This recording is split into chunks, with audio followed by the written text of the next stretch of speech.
Қарағандыда InDrive халықаралық IT компаниясының Beginit жобасының іріктеу туры өтті. Бағдарлама дарынды балаларды анықтауға, оларға жаңа технологиялар саласындағы дағдыларды үйретуге мүмкіндік береді. Жобаға қатысу тегін. Көшбасшылық бағдарлама жалпы білім беретін мектептердің 10-шы сынып оқушыларына арналған.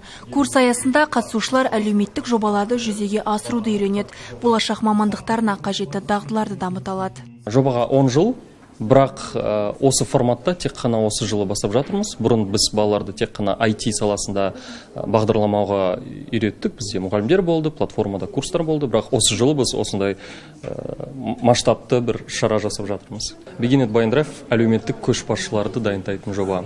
Әлеуметтік көшбасшы дегеніміз бұл 10 өзгерістерді жасайтын адам, адамдарды басқаратын адам және де әлеуметтік пайдалы жобаларды жасайтын адам. Өңірлік кездесу Астана хаб қолдауымен өтуде. Осы ынтымақтастықтың арқасында барлық қатысушылар өңірлік хабтардың инфрақұрылымын тегін пайдалана алады. Қарағанды облысынан 150 оқушыдан өтініш келіп түскен. Кездесу Қарағанды техникалық университетінде өтті.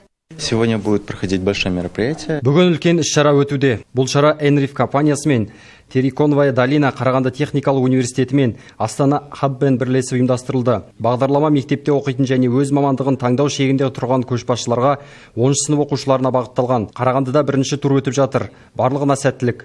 Бағдарлама 4 кезеңнен тұрады. Бастапқыда 600 бала қатысады. Соныңда олардың саны 36-ға дейін қысқарады.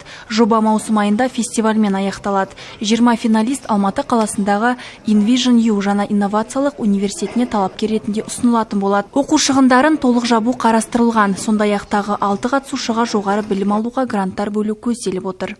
Дариға Жаманова, Мұрат Төкенов, Нұржан Табриз, Сарыарқа телеарнасы.